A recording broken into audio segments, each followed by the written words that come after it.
ابراہیم تراورے کی ایران کو بڑی پیشکش، سونے سے بھرا بحری جہاز ایران بھیج دیا گیا۔ السلام علیکم پیارے دوستو۔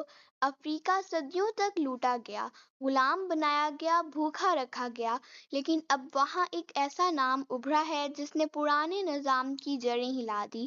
ابراہیم تراورے، یہ صرف 35 سال کا نوجوان نہ جھکا نہ رکا، اور اب دنیا اس کے ہر قدم پر نظر رکھے بیٹھی ہے۔ ایسا وقت آیا کہ سونے سے بھرے جہاز افریقہ سے مشرق وسطیٰ کی طرف روانہ ہو رہے ہیں، اور جس ملک کی طرف وہ جا رہے ہیں وہ بھی کمزور نہیں بلکہ اس وقت دنیا کے سخت ترین حالات سے گزر رہا ہے۔ یہ صرف تجارت نہیں، یہ ایک نیا اتحاد ہے، ایک نئی چال ہے، ایک نیا انقلاب ہے، اور یہ سب کچھ ہو رہا ہے خاموشی سے۔ نہ عالمی میڈیا بولتا ہے، نہ مغربی طاقتیں اس پر بات کرتی ہیں، کیونکہ انہیں خوف ہے کہ اگر یہ بیداری پھیل گئی تو غلاموں کے قافلے نہیں قائدین پیدا ہوں گے۔ ناظرین، آج کی ویڈیو میں ہم آپ کو وہ سب کچھ دکھا رہے ہیں جسے چھپایا جا رہا ہے، وہ فیصلے، وہ اعلانات، وہ خاموش انقلاب جنہوں نے امریکہ، چین اور یورپ جیسے ملکوں کو چونکا کر رکھ دیا۔ لہٰذا اس ویڈیو کو آپ آخر تک ضرور دیکھیے گا، کیونکہ جب آپ یہ سچ جان لیں گے تو صرف حیران نہیں ہوں گے بلکہ سوچنے پر مجبور ہو جائیں گے۔ ناظرین، براعظم افریقہ کے مغربی حصے میں واقع ایک چھوٹا مگر وسائل سے مالا مال ملک برکینا فاسو واقع ہے۔ وہ جگہ جہاں ہر سال اندازاً 80 سے 90 ٹن سونا زمین سے نکالا جاتا ہے، لیکن یہ سونا نہ ان کے بچوں کے سکول بناتا ہے، نہ ہسپتالوں کو روشن کرتا ہے، یہ سونا نکلتا ہے غیر ملکی کمپنیوں کے جہاز بھرتا ہے اور فرانس جیسے ممالک کی معیشت کو چمکانے چلا جاتا ہے، جبکہ برکینا فاسو کے عوام بدامنی، غربت اور بھوک میں زندگی کاٹتے ہیں۔ مگر اب ابراہیم تراورے نے اس پرانی کہانی کو روک دیا ہے۔ اقتدار سنبھالتے ہی اس نے پہلا قدم اٹھایا، فرانس کی فوج کو ملک سے نکال دیا، پھر سونے کی قانون پر ریاستی کنٹرول سخت کیا اور اعلان کیا کہ دولت ہماری ہے اور اب اس کا فائدہ بھی ہمیں ہی ملے گا۔ یہ فیصلہ صرف علامتی نہیں تھا بلکہ نظام بدلنے کا آغاز تھا، اور یہی وہ لمحہ تھا جب دنیا کی نظریں گھوم کر ایک نوجوان مسلم افریقی صدر ابراہیم تراورے پر اٹک گئیں۔ ابراہیم تراورے کے ملک برکینا فاسو میں حال ہی میں جو نئے سونے کے ذخائر دریافت ہوئے ہیں وہ معمولی نہیں تھے۔ ماہرین کا کہنا ہے کہ ان ذخائر میں سونا نہ صرف پہلے سے کئی گنا زیادہ گہرا ہے بلکہ اس کی مقدار اتنی ہے کہ اگر درست طریقے سے استعمال کیا جائے تو پورے ملک کی معیشت چند سالوں میں مکمل طور پر بدل سکتی ہے۔ لیکن یہاں ابراہیم تراورے نے ایک ایسا فیصلہ کیا جس نے صرف مغربی نہیں بلکہ مشرق کو بھی چونکا دیا۔ اس نے ان سونے کے ذخائر کا ایک بڑا حصہ ایران کے لیے مخصوص کر دیا۔ جی ہاں، وہی ایران جو اس وقت اسرائیل کے ساتھ کشیدگی میں گھرا ہوا ہے، جس پر مغربی پابندیاں مسلسل بڑھتی جا رہی ہیں، جسے عالمی برادری میں تنہا کرنے کی ہر ممکن کوشش کی جا رہی ہے۔ ایسے وقت میں ابراہیم تراورے نے دوستی، غیرت اور اسلامی بھائی چارے کی ایک نئی مثال قائم کی۔ اس نے سونے سے بھرا ہوا بحری جہاز ایران کی مدد کے لیے روانہ کر دیا۔ سوچنے کی بات ہے، ایک ایسا ملک جس کے اپنے عوام برسوں سے محرومی میں جیتے آئے، آج وہ دنیا کے ایک بڑے اسلامی ملک کو خالص سونا دے کر مدد کر رہا ہے۔ یہ صرف انسانیت کا مظاہرہ نہیں بلکہ ایک نئی سفارتی صف بندی کا اعلان ہے، جہاں افریقہ محض تماشائی نہیں بلکہ گیم چینجر بنتا جا رہا ہے۔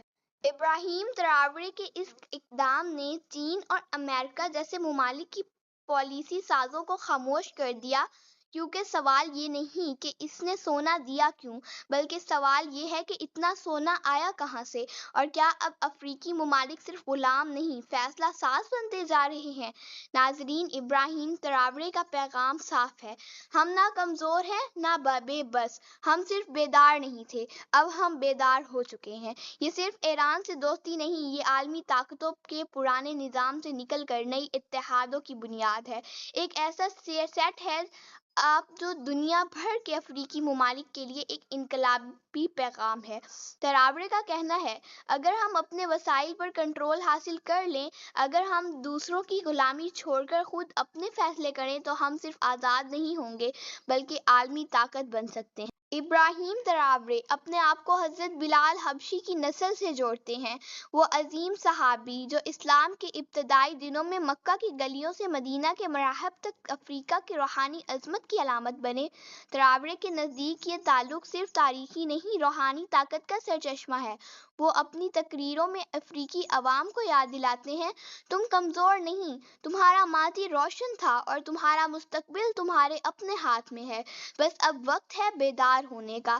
ناظرین، 2024 میں ابراہیم تراورے نے ایک ایسا انقلابی قدم اٹھایا جس نے صرف برکینا فاسو کی نہیں بلکہ پورے افریقہ کی سمت بدل دی۔ یہ قدم تھا $200 ملین کا میگا انفراسٹرکچر منصوبہ۔ یہ کوئی عام سڑکوں کی تعمیر کا منصوبہ نہیں بلکہ قومی بحالی کا اعلان۔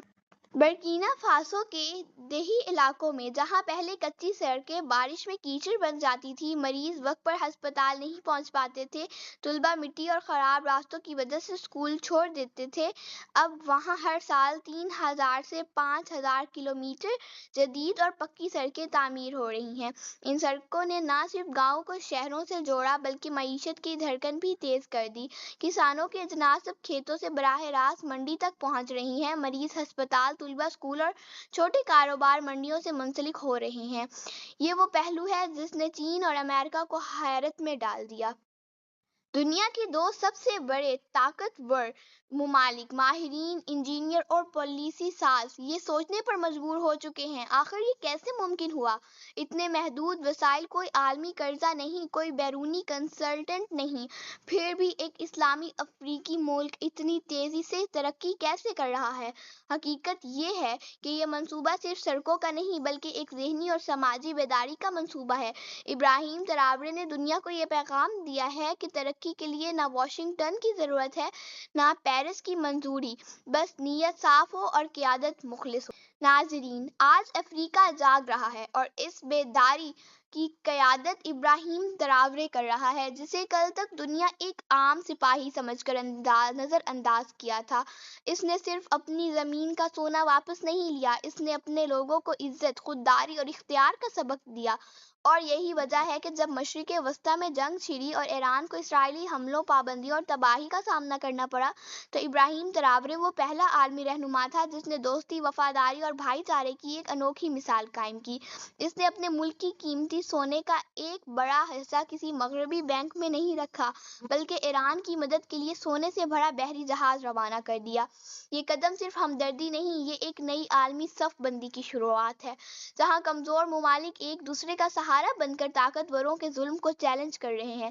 اور جب ہم یہ سب دیکھتے ہیں تو اپنے وطن پاکستان کا بھی خیال آتا ہے۔ کیا آپ جانتے ہیں پاکستان کے پہاڑوں، میدانوں اور ریگستانوں کے نیچے بھی اربوں ڈالر کے سونے اور دھاتوں کی قیمتی ذخائر موجود ہیں؟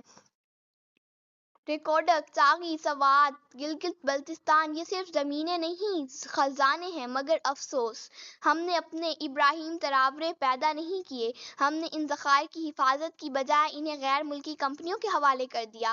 عالمی معاہدے، اندرونی کمیشن اور حکومتی غلفت، ہم نے ہماری دولت، ہماری زمین اور ہمارا حق چھپ چھاپ جہازوں میں